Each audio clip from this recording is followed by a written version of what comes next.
is about to start.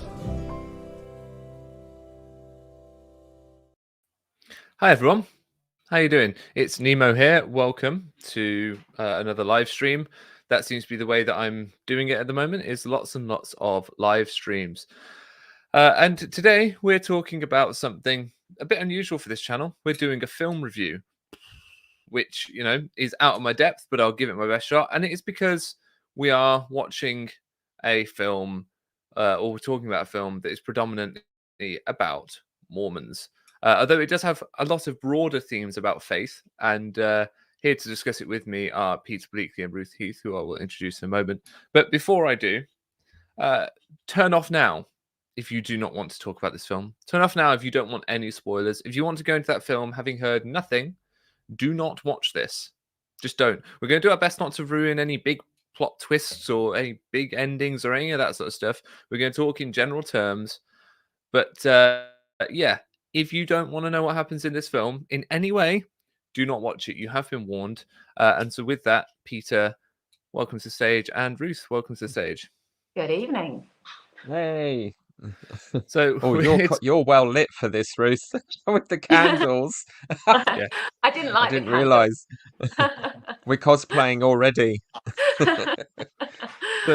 Well, I thought I'd wear my best sort of knitwear, give the best sort of deranged English gentleman vibes I could give off. You know. But this is Love Actually, isn't it? That we're reviewing. It's that time of year. Hugh Grant. It's that time of year. Hugh Grant in Love Actually. Yes. You actually, before we get into Heretic, his latest project, can we just stop and consider the things that Hugh Grant has been in recently? He was an Oompa Loompa in the Wonka film. He's just been in some Dungeons and Dragons film, and now he's this.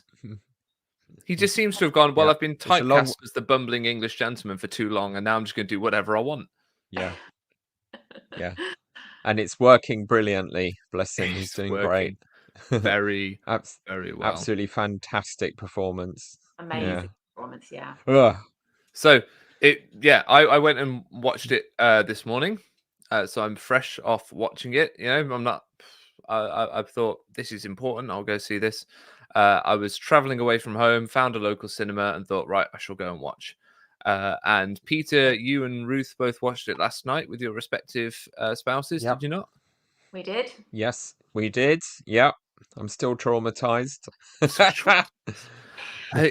We will get into it, but it is quite a heavy. I'm not a horror fan, I think, particularly as a member of the church. Ruth, what were you going to say? I was going to say, I don't know how you guys found it. I was there. It was Saturday evening. It was probably about 5 o'clock. I think our viewing was. The screen was packed, absolutely packed, and I glanced around sort of covertly to see if there was any faces that I recognised, and there genuinely wasn't. So I think it's of widespread interest to never Mormons as much as you know, obviously of interest to people who've been associated with Mormonism in any capacity. But you know, people were genuinely on the edge of their seats with it and spellbound by the whole thing. So yeah, it's really interesting to see that. Yeah, I think a lot of the I'm sorry, I was going to say I was just going to say that. Go on, Peter. Oh, it was horrific for me. I don't usually watch horror, so it's pretty, you know, it is disturbing. It has a lot of the horror tropes sort of going on eventually, well, all the way through. But I think what the general consensus of the film critics reviews I've seen so far is that it's more the dialogue between Mr. Reed, is it, and the sister missionaries is kind of the gripping thing, and that takes up, you know, a good 2/3 of the content in lots of ways. Or it's you know, it's not just a gore fest. It's a psychological thriller, and and amazing. I mean, so well researched from getting the Mormon details correct. Very Mormon focused. You know, it's not generic. They get straight into a lot of aspects of Mormon culture and doctrine and specifics. So it's an absolute treat if you're an open-minded Latter-day Saints or anyone Mormon adjacent to go and see it, like the Book of Mormon musical.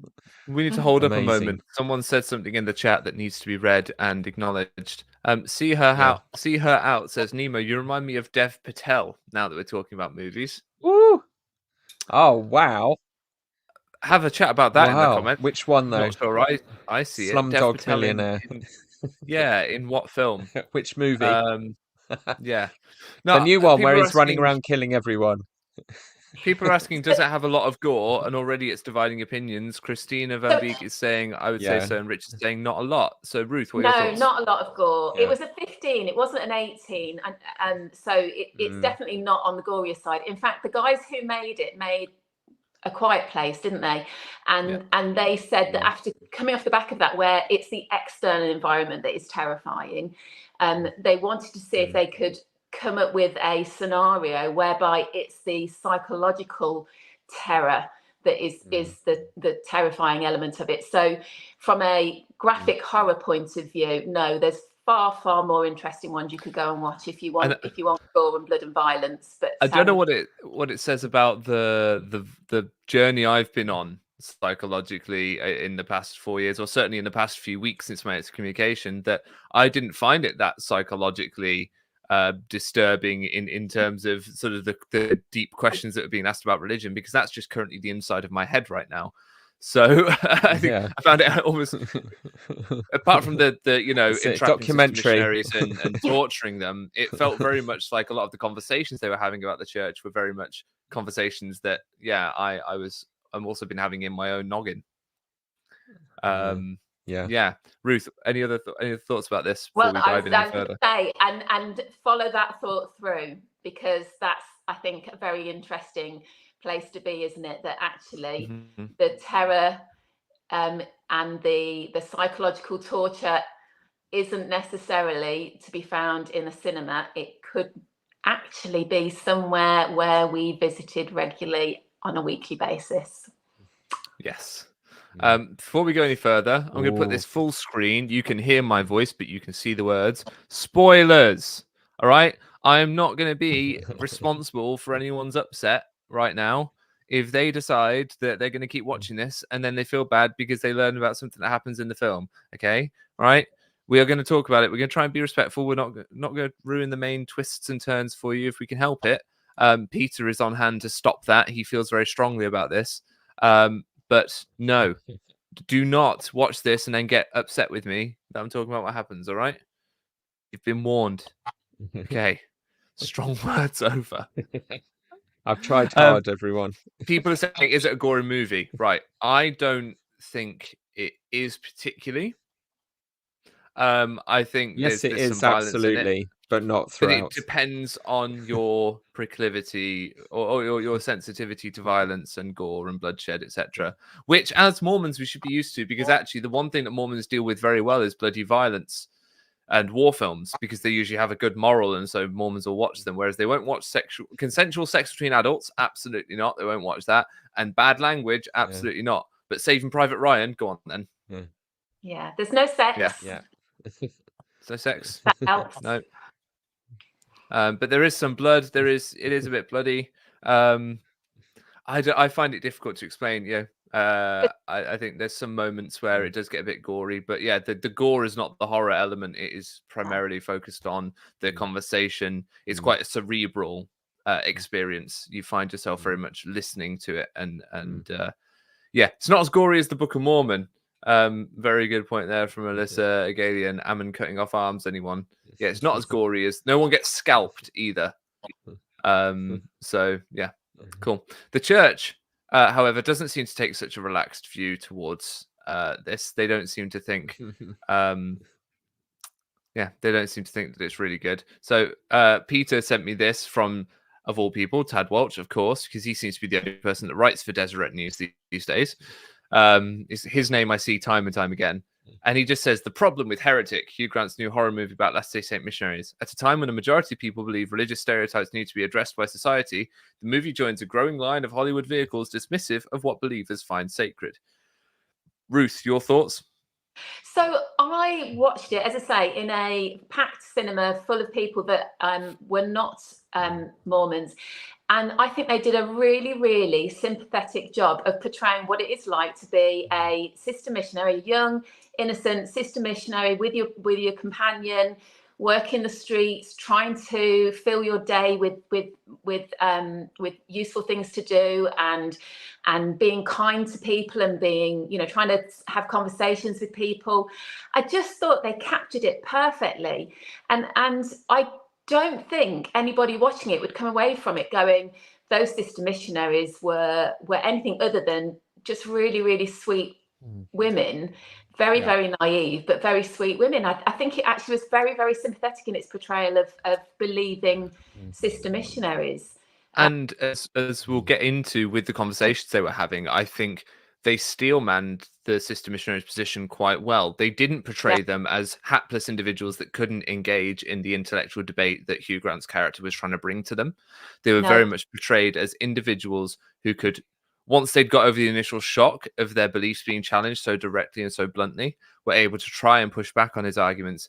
And I think it shows that beneath the sweet veneer of many members of the church is actually a mind that, once it's required to, is capable of this sort of critical thinking, is capable of backing up their beliefs, is capable of pushing back, but isn't primed to do so on a regular basis. I feel like that's kind of what I would say about that. Conky's just sent a super chat. Thank you very much. That's a really Says good they're taking a group description, of TBM Nemo, I sisters think. to the premiere. Will their faith survive? We'll talk about that. But Peter, no, it won't. praise me. No. No, I agree with you. The Mormons are not the baddies here at all, whatsoever, except for, in a sense, what it says about the culture within Mormonism and its flaws and hypocrisies. And as you say, these are not airheads. They're not just like ditzy, naive. I mean, they have naivety in the sense of all faithful Latter-day Saints do, but they're complex characters. They have different stories and backgrounds, and as you say, once the conversations get going, they definitely show some steel. And so I thought that was brilliant, because it literally does the opposite of this persecution complex paranoia that what's his face is always trying to stir up here in Deseret News. It's they're just paranoid about any representation of the church that isn't their own Mormon ads. I mean, it's ridiculous. Tad Walsh just needs to stop writing, because he absolutely makes a fool of himself every time he puts pen to paper. So but hey, my opinion. For the sake of the conceit of this film, they've chosen to use two Mormon missionaries, two sister missionaries. They could have focused on another faith group. They could have had representatives of another faith group go into this scenario. I wonder if Tad Walsh would be as horrified and as feeling so persecuted as a religious person by Hugh Grant making a film with that as the premise. I doubt it. I think knickers in a twist because it's Latter-day Saints, and that, and then we roll out the persecution complex without actually just sitting back and analysing it and thinking, actually, they've done a really fair, honest portrayal of sister missionaries working as missionaries and how vulnerable they actually are in the scenarios that they find themselves in. But yeah, I don't think that the film has set out to pick fault with Mormonism in as much as just pick fault with religion. Yeah, and I think it's interesting that someone's asked, do we know if the writers and directors have any ties to the church themselves? I do believe the two girls, it's Chloe East, is it? And I forget the name of the second actress. But they, I believe, both were born LDS. They're both born members of the church, as far as I'm aware. I'm not sure either of them served missions, but I believe they are both essentially ex-Mormons, which brings a layer of authenticity to it. I think ultimately what we're seeing here is, like with me when I went on Lad Bible, rather than listening to what I said and seeing that most people will take away that actually that's quite a fair portrayal of members of the church and they didn't shy away from difficult issues, what they actually have done is gone, well, we can't control, the church is being talked about and we can't control how it's being talked about, so we better just bury it under negativity so that our members won't listen to it. Because it's, spoiler alert, all about control, isn't it? And I think that's a theme. Control is a theme that comes up throughout this film, hence the spoiler alert. but yes, and Christina Van Beek giving me all the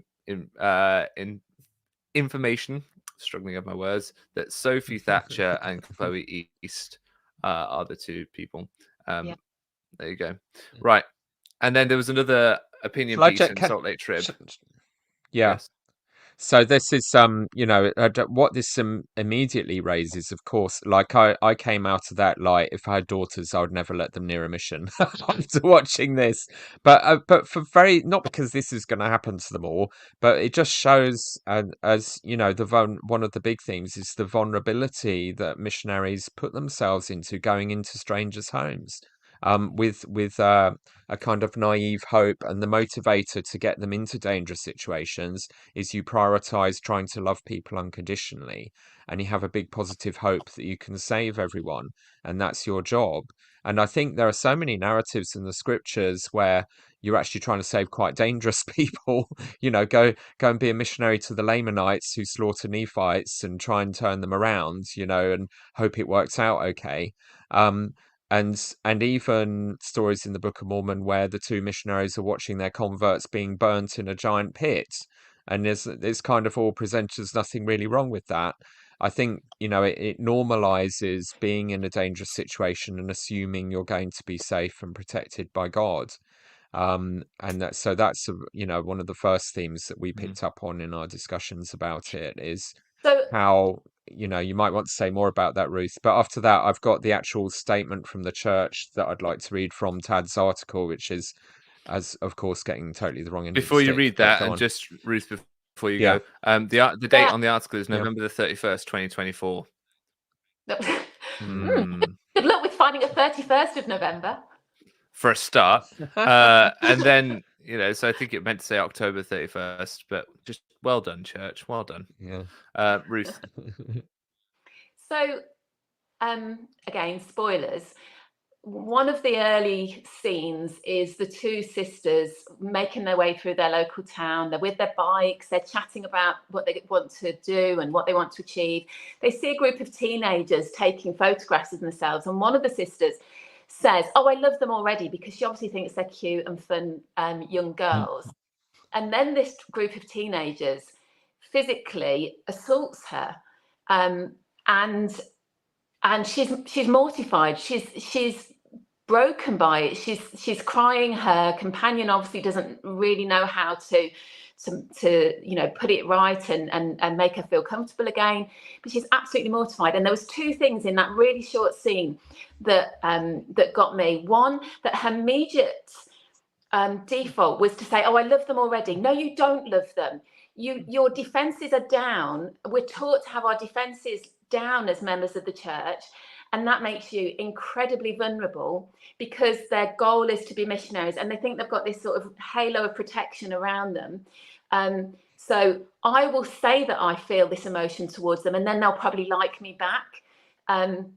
It's like they're constantly exposing their like belly to them. Do you know what I mean? And it's that sort of an animal sort of making themselves vulnerable all the time. As missionaries, they put themselves in these vulnerable situations, and this was in a public place, in a street, and they were making themselves vulnerable. And then you hear them talking about what their goals are, and the one sister has had some baptisms on a mission and the other one hasn't had any success, because baptism is the success. Not, we talk about service, but it's not I helped somebody with their their family history, or I did something, help paint a fence or something like that. It is, I want to chalk up the baptisms. And that tells you another way in which they're going to make themselves vulnerable, because they're then about to put themselves into a really vulnerable position. And I know we're talking, because of the film, about sister missionaries, but the young men make themselves just as vulnerable in the way that they present as missionaries. And if you watch the film and then think, well, how would young men have fared any better?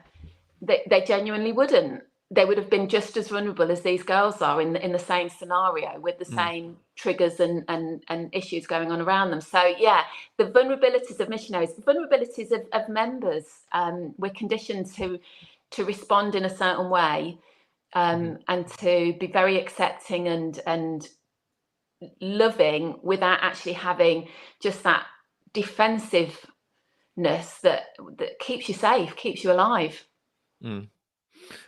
Peter, before you read, actually, could you read the church's statement first? Because then I want to talk about the opening scenes of the film and some of the shots that we get. And we're going to try and get a little bit nerdy about the way this film was shot as well, because some of the cinematography was very effective. Go on, Peter. What does the church have to say? So church issues statements about Heretic, and what they just want a persecution complex. They literally miss the whole point, of course. Like many Hollywood productions, this is a work of fiction, is not based on actual events, church spokesman Doug Anderson said in a statement provided by Deseret News. Pause. Not based on actual events. Like so Mormon missionaries have never been murdered or raped or kidnapped. That hasn't happened, has it? Yeah. I mean, for real. Pretty sure it Not has. based on actual events. What's that film Saratov approach about?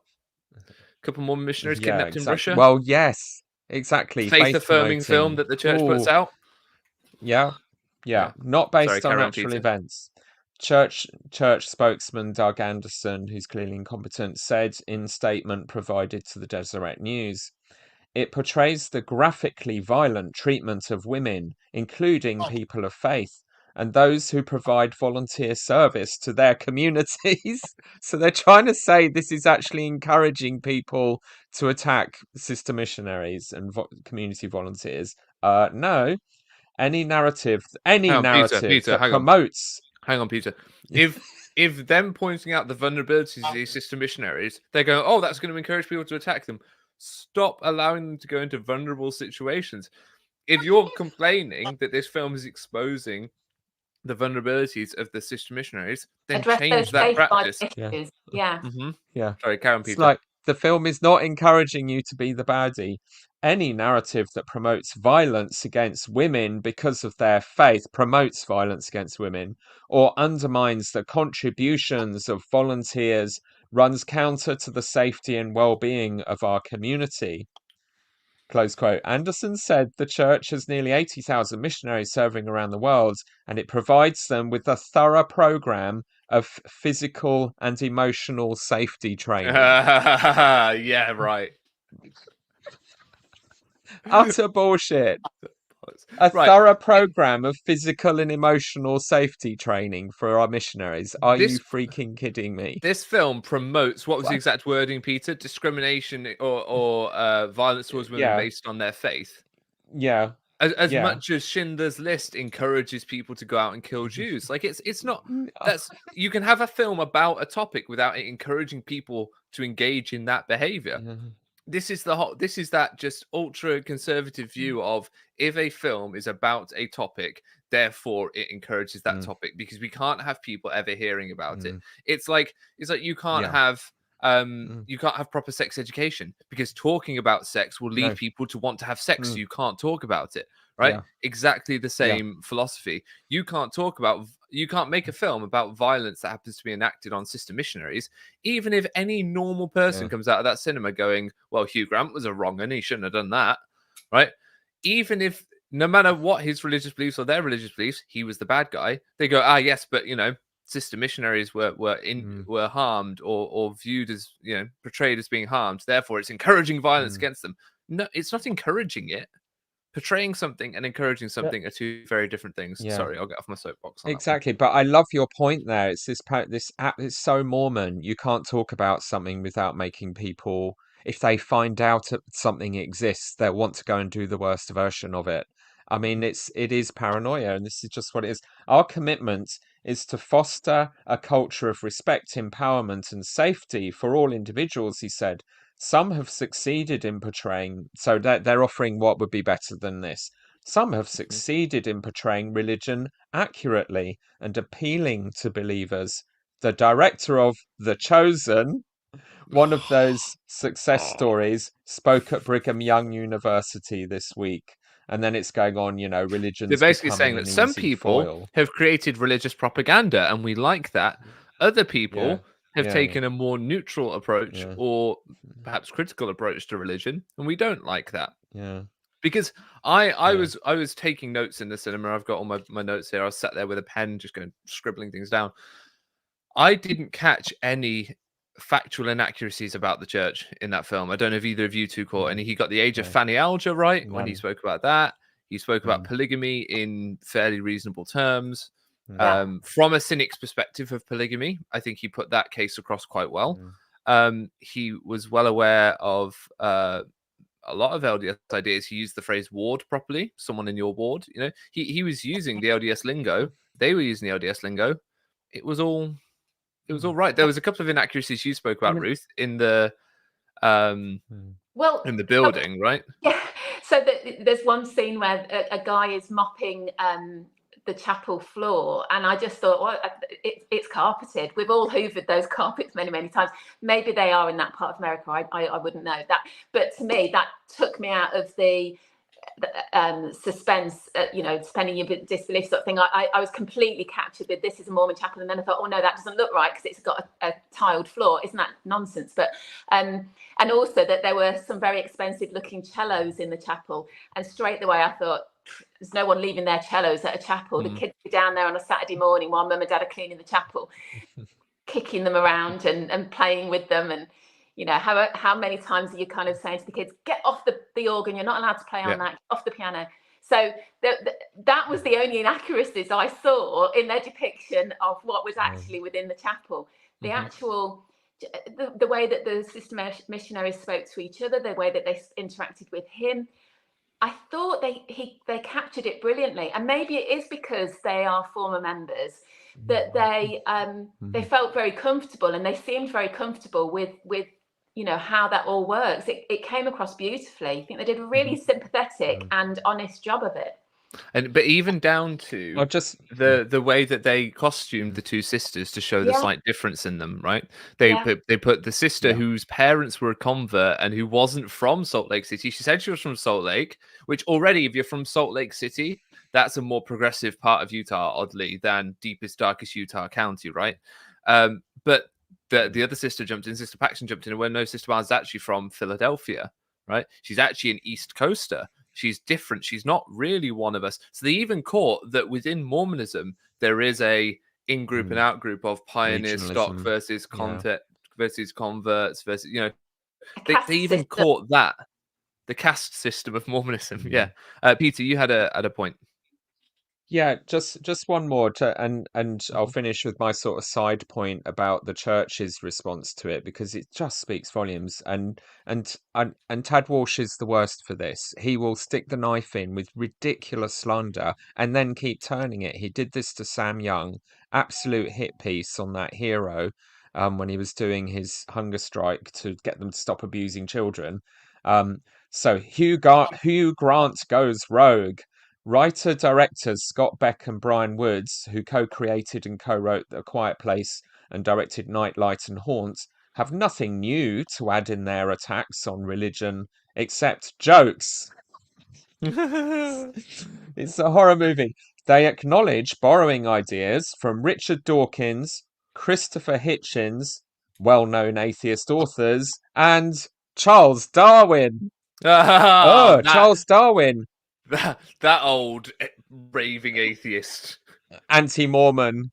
Yeah. So again, where is he coming? What planet is he on? What evolution is? And also, one that's 7,000 years old, Peter. Yeah. But a planet that's only 7,000 years old, exactly, Ruth. But he's talking about these people as though, how dare someone who's portraying an individual who is well studied and critical of religious faith, how dare he accurately try to comprehend the arguments of some of the most prominent critics of faith out there? How dare he steel man their position? Sorry, go on, They have Mr. Reed mix those and other ideas together in a stew with humor. Again, humor, and heat it up in the microwave. Hang on. Does he think it was a comedy? I found some parts of it very funny, and there were some bits that did make me laugh. So that there was that. The Jar Jar Binks impression, for example, clearly an attempt at humor there. But I wonder what it would be like. Was very solid, wasn't it? Yeah. I wonder what it would be like to have someone who took lots of different ideas that were prominent in their time and put them together. I wonder what that's like, Joseph Smith. Right? Tad Walsh's criticism of what Hugh Grant did there is exactly what Joseph Smith did. Is it not? Don't pull on that thread. Sorry. Yeah, I won't pull on that thread. Let's get back on. But That yeah, whole thing will unravel. my final point about the details they got right, things like the chapel cleaning rota, that the sisters were there who had been cleaning. Peter thought it might have been a call-in rota for missionaries calling in. Yeah, Either I way, missed that totally, that it was a cleaning rota. I but- thought it was but- like their evening call-in and it was someone checking on them. either way, even Yeah. if it was the evening call-in or it was a chapel cleaning rota, either way, both of those are very specific, particular details to Mormon missionary life, or Mormon Yeah. life in general. So Softer things that they got right as well. So there's a developing tension happening, and they tell a lie. They say, "Oh, we're just getting a phone call from the Relief Society president that she needs us to go and help her," and you know, their politeness. They can't say, "We feel really uncomfortable. You seem like a real weirdo. We're out of here." So they manufacture a lie, but it's a lie that fits with Mormonism. It's the culture. You know, we don't want to upset somebody who's an investigator. We'd rather say, "Oh, do you know what? I need to go. My Relief Society president really needs to get hold of me." And you know, it's just very, very well observed Mormonism. It really is. Absolutely. Yeah. Can we talk a little bit about the way in which Mr. Reed, Hugh Grant's character, the villain, I think that's fair to call him the villain of the film, the bad guy, the way that he uses the same tricks that missionaries use. Ruth, you were talking about this before we came on. The slide I'd put up is, "You've seen the footprint of my house." He says this to them. You know, they enter the living room and, you know, they find out that they can't get back out again. Otherwise, if they could get back out, it'd be a very short film. They'd just leave again, right? So they are trapped in there. And so they follow him further into the house to find out where he's gone, because, you know, he says he's going to take him through to see his wife. Because, and again, another perfect detail, they say we can't be in the house without a woman present. And I think it's very important to acknowledge that even were another woman present, should she be on his side or under his control in any way, or should she be, you know, in on the plan that he has, then how is that going to help keep them safe in any meaningful way? Just because someone's wife is there, history is replete with criminal killers who are husband and wife, right? So there's that. But he tells them, when they're like, "Oh, you know, can we get out through here?" And they're a bit shocked by the fact that the stairs taking them out lead down. And there's a bit in the trailer which you will have seen where he says, he does a bit of a Scottish accent. He's like, "Well, you've seen that my house is on a hill. The only way is doon to get out," right? For some reason, a little bit of Scottish accent. But he says to them as well, "You've seen the footprint of my house. You know that the outside's just on the other side of that." Because it's this idea that, okay, right, you've had the initial missionary discussions, you've seen the church, you know what it is, you know that's all there is to it. To try and deflect from the idea that actually these things go so much deeper. The church is so much more complicated. The history of the church is far more complicated. There is a rabbit hole to go down. There is so much more to it. And this is what religions will do. They will present you the Cliff Notes version of themselves as though that's all you need to know. And for many people, that is all they know. But there is often so much more underneath them. And I think his house is a metaphor for that. And the way that he does, and Ruth, I want you to bring you in on this, the way he says to them, "Well, you know, you've seen what there is to see, i.e. what I've chosen to show you. So, you know, of course there's nothing missing." Ruth, your thoughts on that? So I think it's really important to know that they've made an appointment to be at this house. So that has come from them. They knock on the door and he says, "Would you like to come in?" The weather's not very good at that point. "Would you like to come in?" They accept his invitation. There's that invitation and acceptance all the way through their interaction with him. And obviously it gets scarier and scarier throughout the journey that they find themselves on.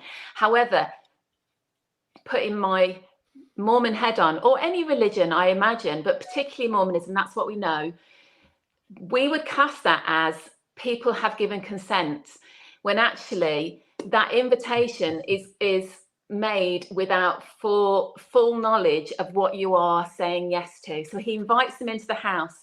He says to them, "You don't mind that there's metal in the walls, do you?" But gives no indication of what that may or may not. Completely nonchalant, right? Yeah. may or may not then cause to happen or stop them from doing, just throws it out there. And so their default, because they're polite, is, yeah, that's fine. And tells them that, they can smell a pie baking. Tells them, yeah. Wife's in the kitchen, whatever. Tells them what they want to hear. Gives them a plausible explanation for the situation that they find themselves in. And I think is consent the same as giving people full information, even when we know it's going to maybe change their perception or their mind about things? They gave consent, but that it was definitely not informed consent. And I think the control part of it, they gave up that control before they ever stepped over the doorstep. They gave up that control before they ever got on their bike and came on a mission. They gave up that control probably when they were 8 years old, as Bednar said, when you agreed to get baptized.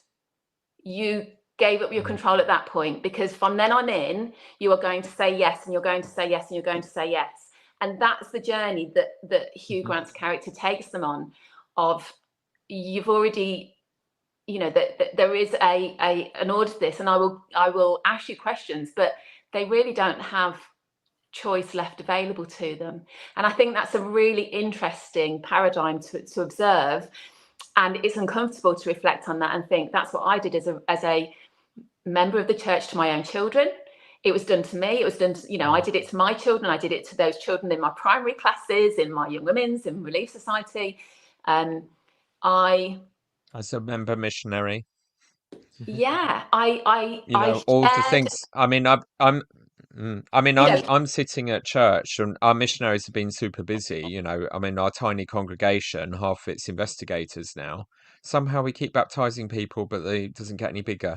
Um, and I'm agonizing over this. I've got all kinds of really painful moral dilemmas because I'm not there. I'm not going to intervene. I'm not going to spoil anything, and I'm friendly and try to be kind and all of that. But I'm keeping stum. But do I have a moral obligation to say to these people, actually, they're not telling you a whole ton of stuff that I really think you should be told before you get baptized? But the second I do that, I'll be barred. They'll put guards on the door, and I can't ever go in there again. So it is, I'm watching it play out now from a distance now, kind of from the outside. And I think of all the complicity and how we absolutely normalized withholding information and putting a positive spin on everything, and with an idea of milk before meat. But what we've actually found, and this was kind of a theme in my last episode I did, where I was talking about the conversion of my friend Steve at university, which began with wading through a whole box full of anti-Mormon literature. He's still going gung-ho with the church, even though he knows all the bad stuff, because we started with the full picture. He heard all, a lot of the criticisms and the issues. And because he still found value and faith within the Mormon paradigm with that information, he's pretty Teflon. I'm not, no one's 100%, but because he's not experiencing betrayal trauma, because no one did the milk before meat thing with him. And it was just a really interesting lived example I've experienced of how you don't need to do that. If you're just upfront and honest with people about the problems, he was a mature young adult. He understood that organizations go through processes and none of them are perfect, and you can focus on the good stuff and the God. And so I think that was absolutely fascinating, that the second they set foot in there, he's at them straight away with really specific aspects of Mormon doctrine and culture. He's straight in with Fanny Alger, the 16-year-old, affair of Joseph Smith, and his, saying, are you comfortable with polygamy? He's straight in there with telling them, you've already come to me controlled because they control your garments, you have your magic underwear on and all of that sort of thing. And he's pointing out to them straight away that they are already in a system of coercive control. And then he fairly quickly reveals that he's there doing the same thing. But And interestingly, he doesn't drag it out. As it's that honesty that, as you say, but they stay. They have an opportunity to try and escape early, but their priority of continuing to try and convert him rather than read the room and run makes them stay. And they're They have a programmed little to conversation not and be make that impolite. decision. They're programmed to be Mm. nice and not impolite and not upset an Yes. investigator, rather than Yeah. like you say, read the room, read the danger, and Mm. prioritize safety. And he, you Mm. know, as a you know, the baddie of the film, whatever, he's studied them. They say you've studied more than we have. You know, he's got a first edition Book of Mormon that's full of highlighters and sticky notes and bits and pieces, which for most Mormons they'd be thinking that's worth a whole load of money. Why what, you're doing sticky notes all over it? But you know, he knows his stuff. He has read and read and read, and they are so impressed by how much he knows. But he also knows about them. He knows about the system that they operate within, and he knows how they will respond in the circumstance that he's manufactured, which is not self-preservation, and that's just so scary to observe, and rightfully so. Mm. You know, members should look at it and have pause. You know, as should anybody within any organization, and kind of reflect and think, hang on a minute, is there anything we're doing that makes this more dangerous than it needs to be? And speaking to that point of sort of any organization, at this point we have focused primarily on Mormonism, but I think we should look at what Mr. Reed, Hugh Grant's character, what he says about all religions, because he is trying to, like, some of the arguments he's making are clearly very common atheist arguments. They just are. He's making arguments about, you know, the 12 different individuals that were born to a virgin on December the 25th, that were killed and miraculously rose again, right? That existed before Jesus Christ, the existence of other stories. And he talks about how that leads you all the way to Star Wars, with a miraculous virgin birth of Anakin Skywalker, who then is burnt alive on the side of a volcano on Mustafar, and then rises again and becomes Darth Vader, right? There's so much there, just so much. But he talks about iterations, and he's trying to get them to understand iterations. And this here, I've laid out some slides of what he shows them, because he talks about the game Monopoly.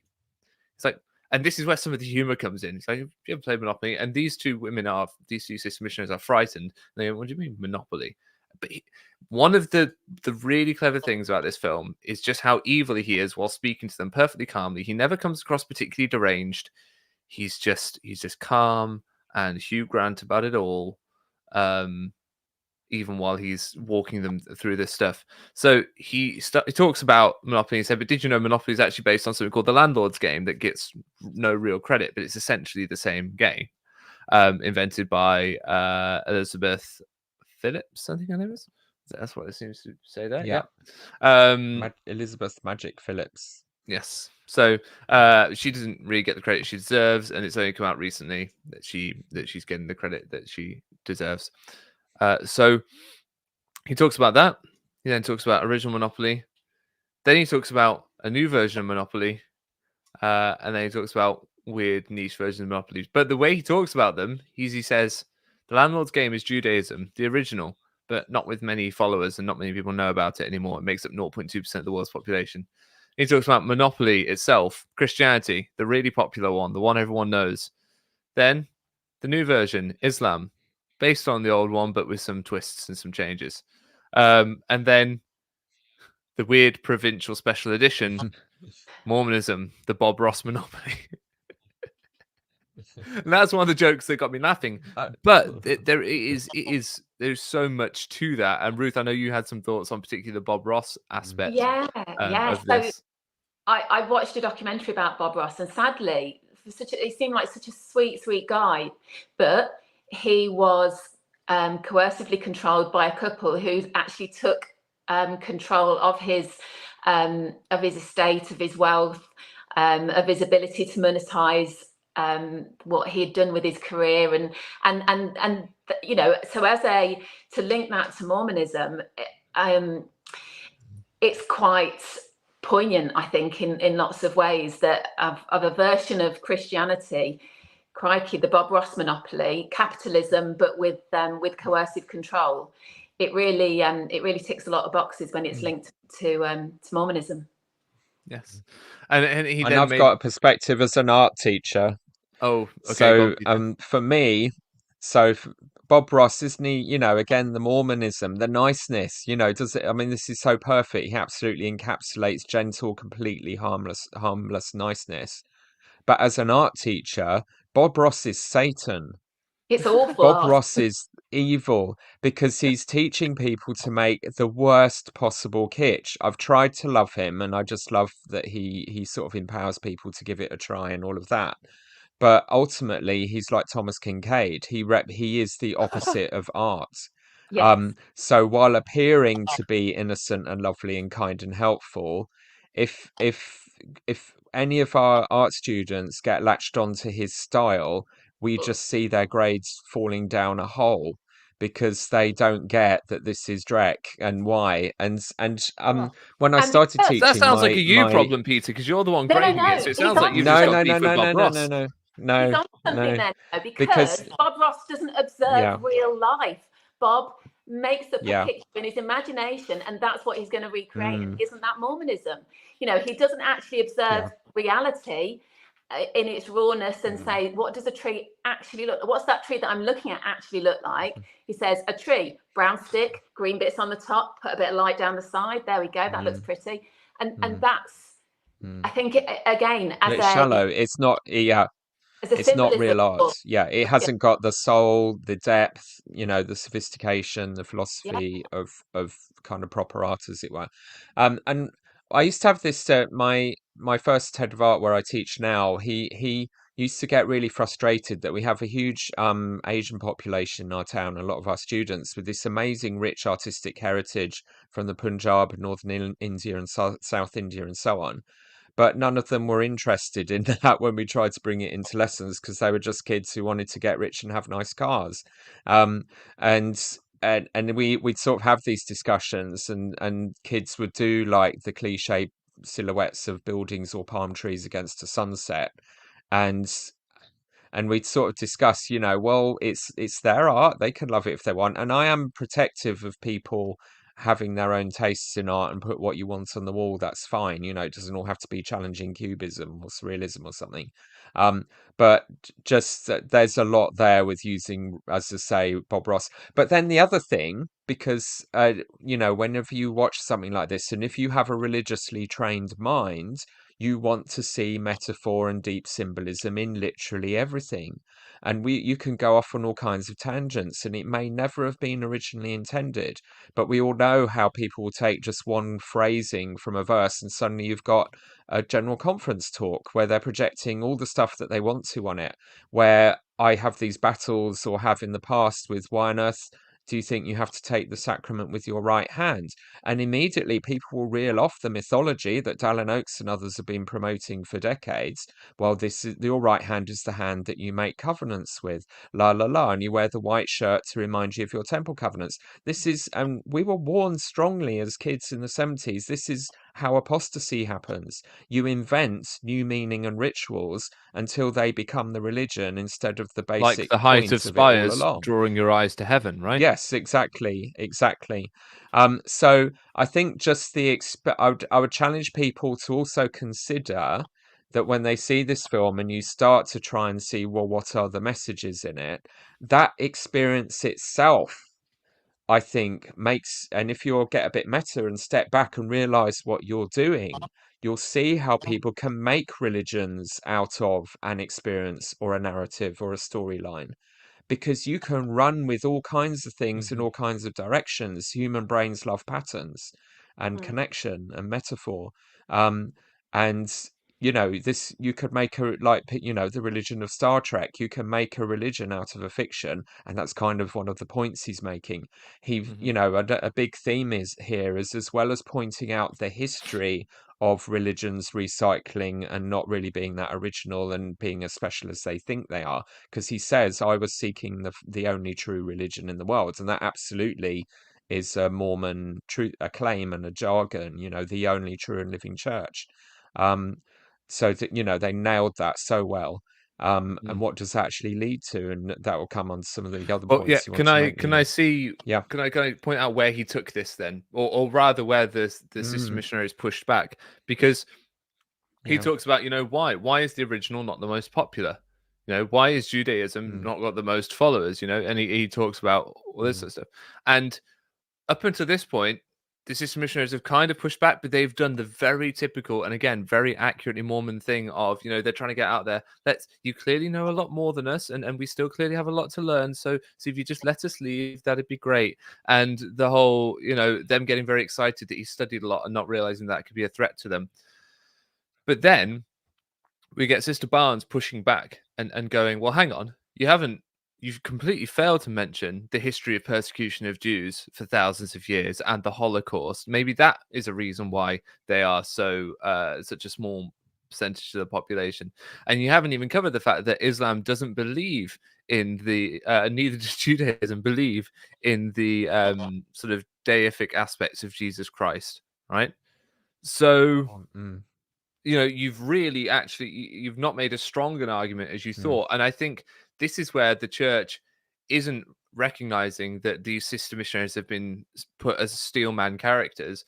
They're putting across some of the best arguments the church has to deal with these things. They're not just being steamrolled all over. And in fact, they actively say, once they start to end up in further on into the situation, they actively say, we can't just let him steamroll us. We may not be a physical threat, but we can be a intellectual threat to him. We need to push back. And that's when they start to realize, and that's when they start to do what he wants. In some ways, they start to actually challenge everything. They start to rethink about these things. And like I was saying earlier, we are within most people is a mind capable of doing that. It's just whether an organization has dulled that ability in you for their own benefit. Yeah. Cool. I think something Ruth said earlier when we were chatting about that brilliant point is, and we're this is what Tad Walsh and Co have totally missed, because I need to stop just insulting him, but is these are not presented as ditzy brainwashed airheads. They are shown, and young adult Latter-day Saints do think they've done seminary, they've done institute. That's far more study and discussion and debate, even within a very controlling paradigm, than nearly every other denomination does for its kids. They are not stupid. They've got some of the arguments down. They've thought about the challenges and the deep issues. And as we go, they kind of reveal a bit more and more that they are far more savvy and complex than they might have come across when they're doing the PR role. But I think the point Ruth or someone made was, that would be you, Nemo, you're the only other someone, was that when they had that within them, but normally it doesn't come up. Normally, such deep analysis or debate or conflict of ideas is verboten in Mormon culture.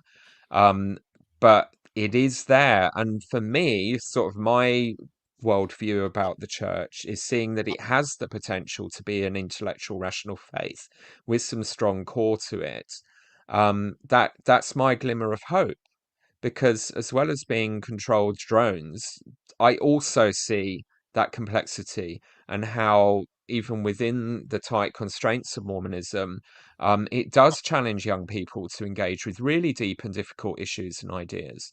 And they do discuss, and they want to have the debates, and they want to have good responses and arguments. People talk over and over again when they go to the MTC. They're kind of expecting to be given like a toolkit of devastating arguments to use, and they're a bit disappointed when they're not.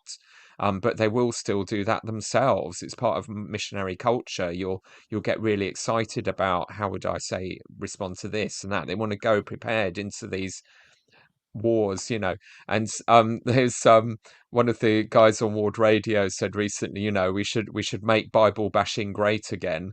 And his point was, let's stop having shallow, boring church. We should get back into being feisty about ideas.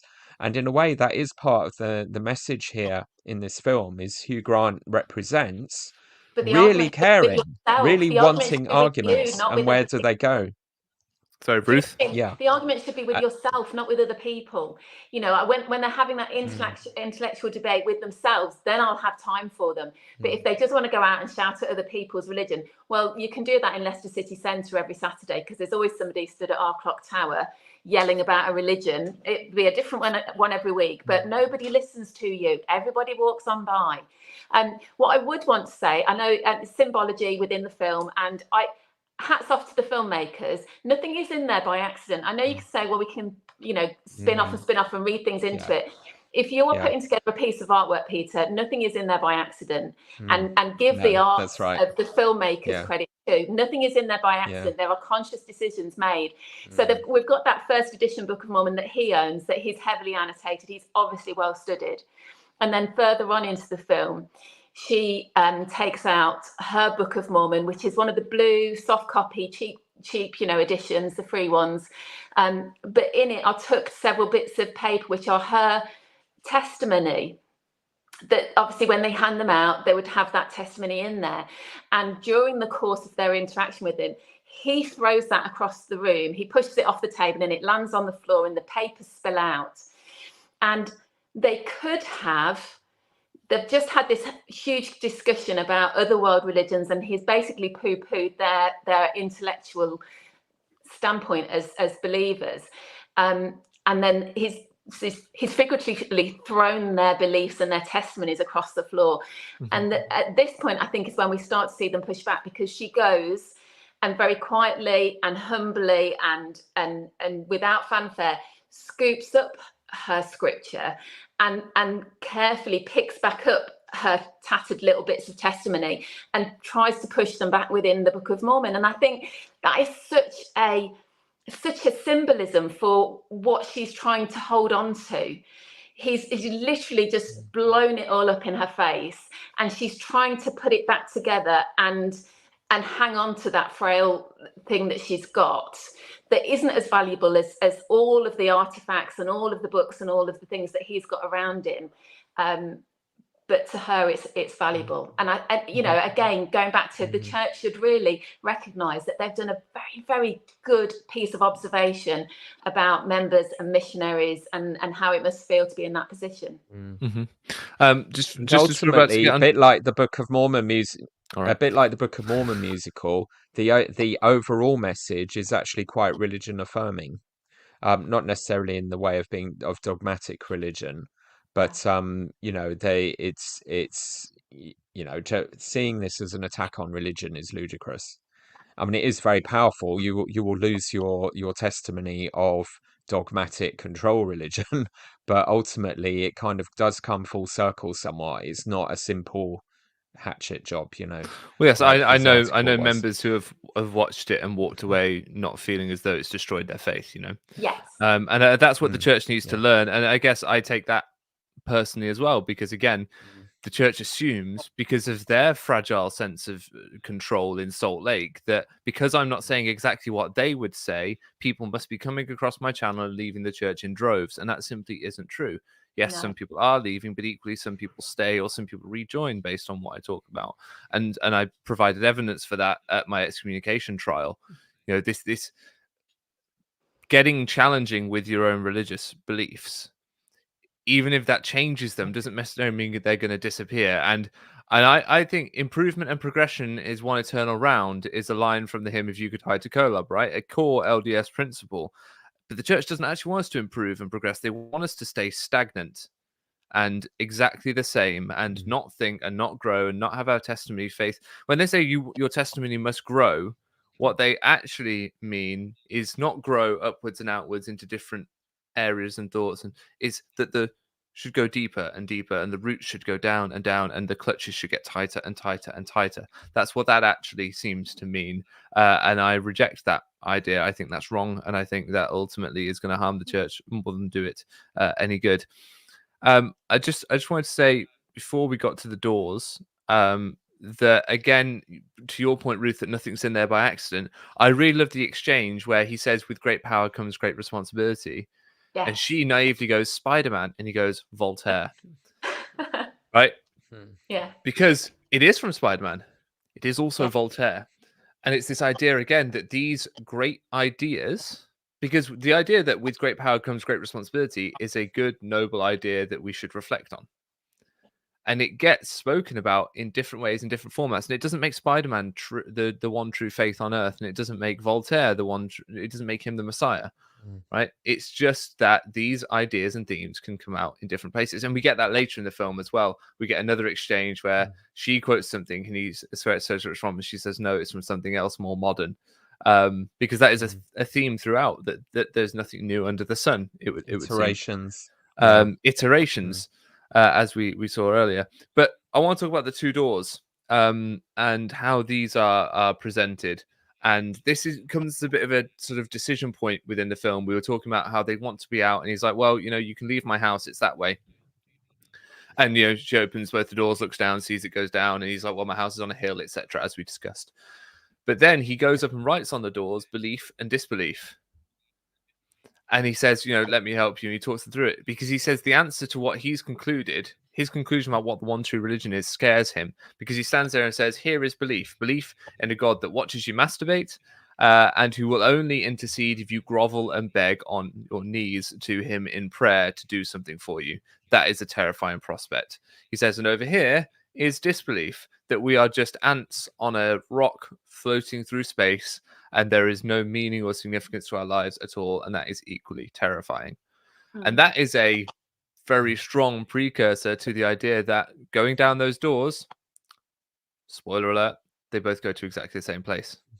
They both ultimately lead to the same place. And I think that is and this is what I want to get into some meat of what this metaphor is, but I think it is a reflection of the fact that ultimately, however you choose to live your life, you do just go to the same place. You will die. Death awaits us all. And whether we choose disbelief or belief ultimately doesn't matter because it will take you to the same place. But Peter, not your thoughts? necessarily in the next 24 hours. Yeah. Don't read too much into his death awaits us all. Yeah, and I think for me that overall my first and strongest feeling about this movie is we're used as sort of public critics of the church to having to try and make really simple points to people whose heads are full of super complex conditioning, miles and miles of gaslighting, mental gymnastics, excuses, reframing, interpretation. To get them to see really simple things can take years. And when people talk about their faith deconstruction, it's often an extremely long, difficult, complex process. But what this movie does is show that in just a few brief presentations, what's really interesting is that this is not a long, complex dialogue between them. No. He will sit them down or stand them up and just present a couple of factoids that are devastating to trusting that there's only one true church on the earth and it's independent and uncontaminated. And then move on, and they might have a quick response. But in very few stages, he deconstructs it all. And I came out of it almost like, well, should I even bother with being a dissident Mormon anymore? It's all a waste of time, really, ultimately. And what is so bad, I've talked myself out of that, you'll be pleased to hear. But I might not be nothing so like lucky, some but we'll talk about that at sunk the end. cost fallacy. Yeah. Oh no, Lemo's lost his faith. So the message I got and it really spoke to me profoundly, because my journey when I began podcasting, and I was looking through recently my third version of the notes of what I wanted to say at my excommunication trial. And it was so complicated. It was this thing and those 12 things and all of that. And it has taken me years to kind of recognize that the issues within the church can be expressed very simply. And it's a huge relief, because I was It's hanging out with seeking me, that isn't it, simplicity Peter? after complexity. Yeah, the little nuggets. And Bruce Hafan's whole thing about solving your faith crisis, of go into the complexity, then run away scared and go back to naive simplicity and put it on a shelf, which doesn't really work. But the simplicity after the complexity of a faith deconstruction is: authoritarian control is bad. Lying is bad. Stealing is bad. Hurting children is bad. Jesus Christ 101. the simple principles of everything that Jesus was about. Those are the key But messages and not I just get anyway Jesus, from as the this New film Testament. teaches us. He's not the first one to espouse Yeah. those ideas. These are almost Well, universal yes. truths Yeah. that these things are bad and we shouldn't Yes. do them to each Yeah. other. Yeah. Yeah. And and there's nothing new under the sun with the iterations. But I think also ultimately it also hints at, but also just as not new under the sun, is the power that religion can have, or the positive ideas of connection and hope and caring about other people, even if they do bully you, of reaching out, and that's still a better way than pure nihilism, you could say, is one of the messages overall. But I think And we could speak so to that in a bit more that for me, detail yeah, without spoiling anything for anyone. yeah, But ultimately, yeah. one of the sister But missionaries the genius of reveals. this, Hang on. yeah, So one of the the sister genius is the two doors. It's so simple. yeah. It is. It's simple choices. Yeah. One of the sister Sorry, go missionaries on. reveals that she is aware of the experiment they did, the prayer experiment, where they got a group of patients Mm, and they prayed for half of them and they didn't pray for the other half, and their medical outcomes were exactly the same. And they proved as empirically as you can with through the scientific method, which a lot of some believers don't appreciate, so they will disregard. But through the scientific method, they proved as empirically as one can that prayer in and of itself has no power to heal or save any individual. It has other things, and this is what the sister said. She said, but I think it's good and nice and powerful that we think of others, even someone like you, Mr. Reed, who has done all these horrible things to us, that I can still pray for you, and I think that's a positive thing, right? So she sidesteps this empirical argument about whether prayer works or not. She admits it doesn't work, but it doesn't mean that it doesn't have an effect on us when we mm, care about others and when we think of others and when we spend some time in our day mm. reflecting on the needs of others. Isn't it interesting though that she's literally Is in it the true or is it good? Yeah. Isn't it interesting? She's literally Sorry. in the pit of hell at that point when she is able to, actually say that in that raw way and say, "I don't believe in prayer. I don't believe that it actually works, but I still think it's a nice thing to do. It's nice that people care about each other," because that's the kernel of truth that runs through religions, non-religions, just humanity, just society. That when people interact with care and thought and wishing them well, even if they're not able to physically help them in any way, just thinking well of them is a positive thing for society. Now, what's wonderful is that's a wonderful truth to think that in that way, that's how society works. What's a good observation is she literally, the veneer is stripped away and stripped away and stripped away, and at the point when she's having that conversation, when you're watching the film, she's been through absolute hell. She's literally in the pit of hell at that point, figuratively and literally at that point. And I think it shouldn't take that, should it, to be actually having the real conversations? It shouldn't have to. Missionaries of all people should be able to be having those real conversations, but they don't feel comfortable having them. When they're in the living room, they're putting on the veneer, they're putting on the kind of, it's not meaning to be fake, but they're being fake. You're really good at studying, or you've read more than we have, and all of that niceness is actually fake. It's not the same as being honest and raw and vulnerable and truthful. It's what they're going through the motions through to get to their end that they want to control, which is to get a baptism. So they're using their manipulation tactics, they would say, for a good end. And it takes going through absolute hell before she's actually revealing how she truly feels about her religious practices. Yeah, the two doors. The So I just wanted integrity to touch comes on it. then. Real quick, Ruth, before you dive on Sorry. the two doors, I want to just make some really quick point because I've just looked at my Go for notes. it. He quotes Gordon B. Hinckley's ultimatum. Yes, he does. He quotes Gordon B. Hinckley's ultimatum that it's either all true or none of it's true. And he asks the sister missionaries, "Do you believe the words Gordon B. Hinckley?" And they say, "Yeah, well, I do." He's like, "Well, then you've got a simple choice: belief or disbelief." And he points them to doors. Go on, Ruth. Yeah. So when we stopped believing, when we stopped coming to church, I remember a person that was very close to us said, "Well, does that mean you don't want to be married in the temple anymore then. And we realized the disconnect that was there, that somehow it was really, really hard for them to reconcile the fact that we were saying it doesn't matter whether we want that to be true or not, we feel that it isn't. So when you come to those two doors, you can't put the toothpaste back into the tube.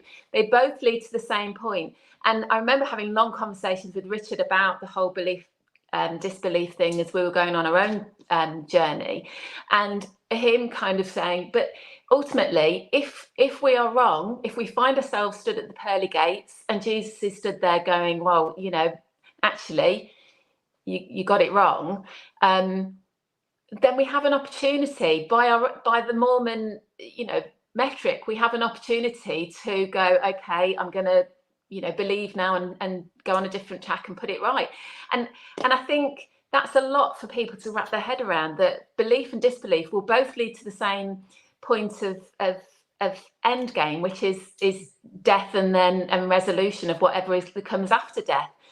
And I think that's what this film's exploring, but I think it's also what it's asking people to explore within themselves, isn't it? Whether you believe or you don't believe, know that you can't say what happens on the other side of that journey.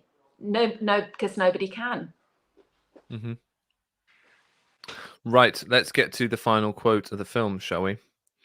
And discuss around that, which is, "Why do you let me?" And this comes about where Hugh Grant's character is basically walking the sister missionaries through how this has all gone down and how they chose it all. They accepted his invitation to do this. They accepted his invitation to do that. They chose the door. I mean, and making them realize that yes, they chose it, but they chose it all within the confines of the control that he had over them. Mm. And he himself, in many ways, is an allegory or a type or whatever of religion itself. The way he controls them, the way he manipulates them, the way he makes them do exactly what he wants to do, the way he, the way he does all these things to them. And he then asks, well, "Why do you let me do this to you? Why do you let me?" And I think it raises a really good question as to why individuals let religion have such control over their lives, why they let it dictate what they wear, what they eat, who they associate with, what they believe about the nature of their role in the world, what they believe about what will happen to them after they die. Yeah. Why do we as people hand over so much of ourselves to religious organizations? And it wasn't an inherently, in the context of what he was talking about, the horrific things he was doing, it's an inherently negative question. Why are you letting me be horrible and abusive? And that's clearly his view on religion, is it's used to do all these horrible things to people.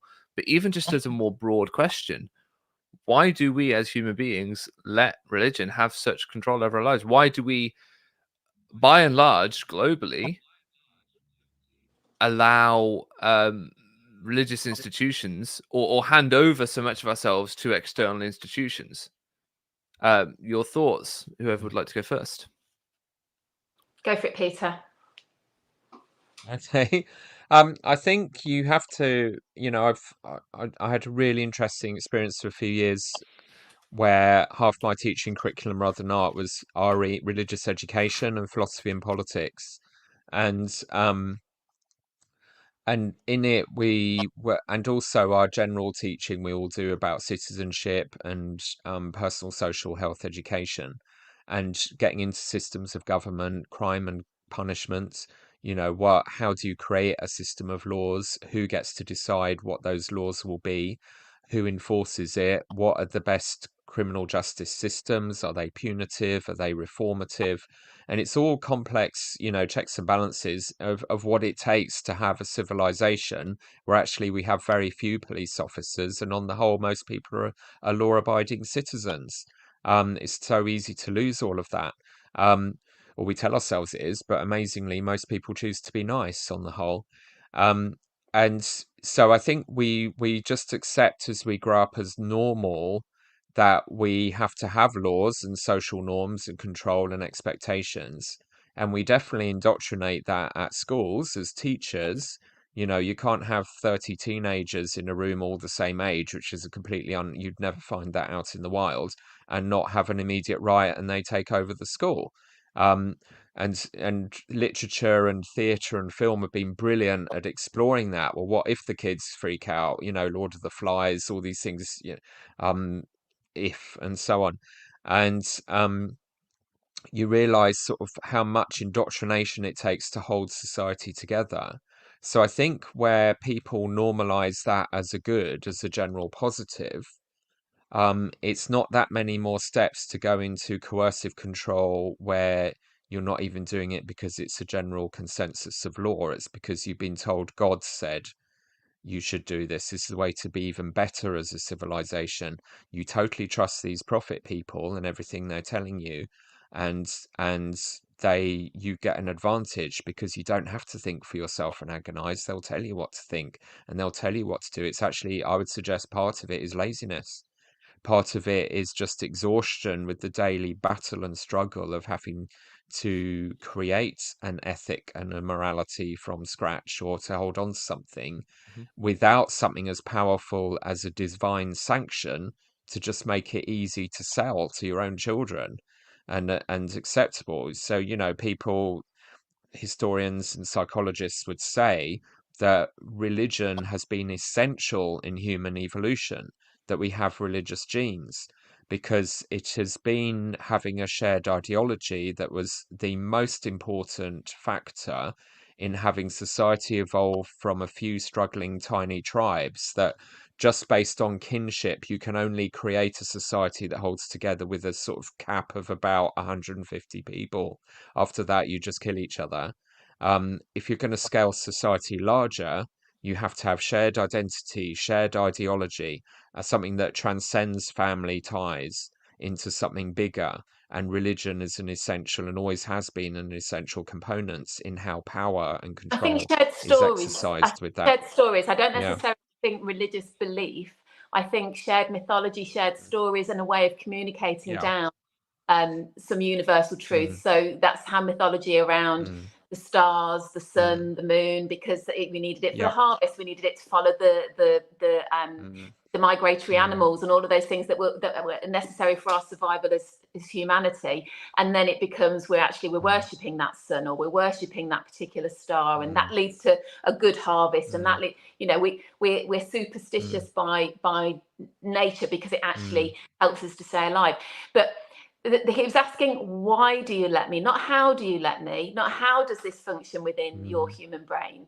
But why do you let me? And I think that comes down to um, the, the because they have been conditioned through their religious orthodoxy. They've been conditioned to allow these things to happen and to follow it down. To swim against the tide is really dangerous. It's dangerous within a community. It's dangerous within mm, a school. It's dangerous within a friendship group. It's certainly dangerous within your religious community. It's dangerous within a family. mm, And to say no to somebody and to stand up for yourself, maybe particularly so as a woman, is a dangerous thing to do. And I think, why do you let me? Because they've been conditioned to do that. They've been conditioned to go along and to agree and be agreeable people, and to their own detriment. And I think you can kind of play back the film in your head and think, at what point could they have changed the outcome here? And I think there were a few times when they could, but it was really early on, and they didn't read the danger signs. They didn't get out when possibly they could have done. And yeah, because of that, why do they let him? Because that's their whole conditioning. It's like asking a beaten down animal why it stays and doesn't just walk out of the field or step over the low hedge, mm. because it's been conditioned to stay in that circumstance, even though it's horrific and the next field over is green grass. Mm. and they can't quite see it. So what's Right. So what's the I don't want to alternative get into then? that, And Peter. We're not I getting think into what's the one alternative to sentence. religion. That's too deep a topic. No, Go but on, you get your sentence. no, but again, but the point here is it is so simple. It really is, and that's kind of part of the message of this. The deconstruction of religion as ideologies that you allow to control you is simple, but the escape, and I think this movie kind of points towards it, is when you have education and science and you trust democracy, you can then replace religion to hold society together and be much more healthy. So if you are science roots you in real empirical evidence, things that actually happen and work in real life rather than mythical stories from the ancestors. Democracy brings together the hive mind of trusting collective wisdom and lived experience, which in a sense is scientific because it's based on what works for the most people well, and with it some humanity and compassion. So I think that, and these are the keys that help these sisters to fight back against his nihilistic, sort of, in a sense, embodiment of the evil of religion, is that they use rational analysis to work some things out, and they have compassion and humanity, and they talk to each other. They discuss and they agree pathways. Um, and for me, that symbolizes the process of democracy and science and rational things, but with a humanism, with you don't have to believe in a god necessarily, or that there is the magical miracle maker to choose love and compassion rather than becoming a sadistic torturer. So I love that. That was a long sentence, That but was I'll nearly let you one have it. sentence. Uh, That's one of my sentences, mate. They're a bit longer. and in many clauses. So Tim Rathbone's asking, I think, the most important question of all, which is how did the British get this film before we did in the USA? It premieres here on We're just November the better.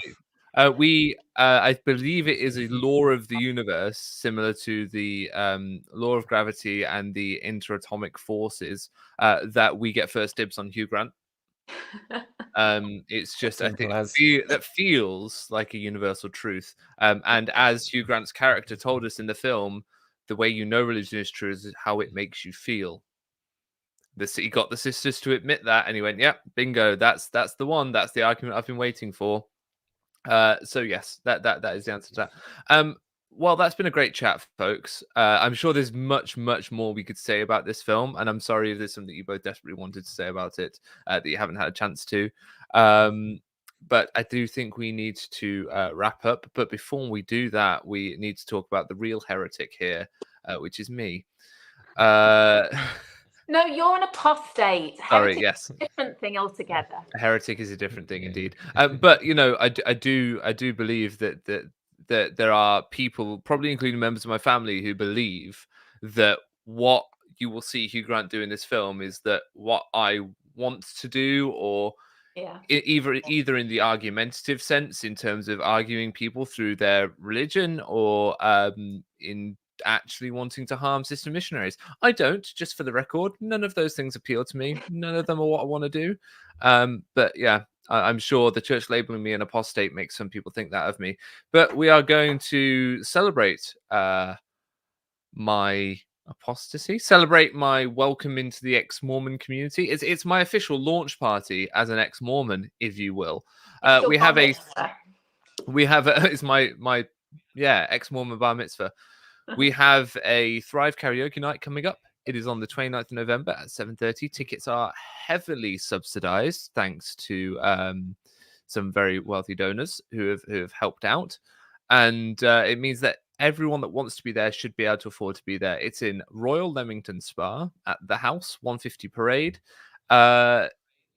The appeal, people are asking about the appeal. This event will happen within the appeal's return deadline, I think. Although actually, I don't think there is a return deadline for the appeal, so it could come back sooner or later. I imagine the appeal is going to be rejected. So certain am I that we've gone ahead and organized this event. But be there. to see me have to eat crow and say that I wasn't excommunicated after all, and I'm now a member of the church again. So either way, it's a win. Yeah, and what alternate reality? So come and join in, Ruth. I'll definitely join in. Just a little spoiler for the film again: there will be no blueberry pie being served. No blueberry pie. Or should we? Should we try and get some blueberry pies? I don't like it particularly, but I think it could be funny. There will probably be jammy dodgers. Yeah. Which just are a necessity at this point. Jewel Gazer is saying no fair. We also need to celebrate with Nemo in the US. I will be coming to a Thrive event next year in the US, so watch out for that. But everyone, hit the like button, please, on this video. Those who ran away, I mean, I can't speak to them now because they've gone, but I do hope Monopoly won't during the duration. I do hope that those that ran away because they wanted to avoid spoilers will come back once they've watched the film, and hopefully this will be a useful analysis. But I've just enjoyed the fact that we got here before the Americans. I don't know about you guys. So gloating. Yes. Yeah. So in 5 days' time, go watch it and then come back and watch this stream. Enjoy watching the film. I would encourage you to go watch it. Take believing members with you if they feel they can stomach it, because it's not that gory. There's no foul language particularly, as far as I've noticed. There's no sexual violence or anything. There's just a lot of Mormonism and a lot of discussion about faith, and I think it could promote some interesting conversations. And yes, someone talking here about Nomo real quick. Kitty Marie's talking about Nomo. If you're talking about the vegan brand of chocolate bars and whatever, yes, they are absolutely foul. They taste grim. So but jammy dodgers are also vegan, and they taste delicious. So there's no need to go eating animal products if you don't want. I'm rambling. Have a great night, everyone. Enjoy. Thank you very much, Peter and Ruth, for coming along and discussing it. It's been great. Great movie. And enjoy it. Like the video on your way out. Take care, everyone. Come and hang out at Thrive Karaoke. The next day, we're going to be hanging out on the Saturday as well. So book some accommodation, stay overnight, come join us for breakfast. If this film's still in the cinema, we could all go watch it together. So that could be a laugh. I did notice that there is an escape room quite close to the venue as well. So if we see if they can do a Hugh Grant themed escape that'd be too room, triggering. quite traumatizing. It would. We'll put on our missionary badges before we go in. I've always wanted to be Peter's mission companion, though. I think that'd be a hoot. Anyway, right. Good night, everyone. Take care, and we'll see you next week. See you later. Bye.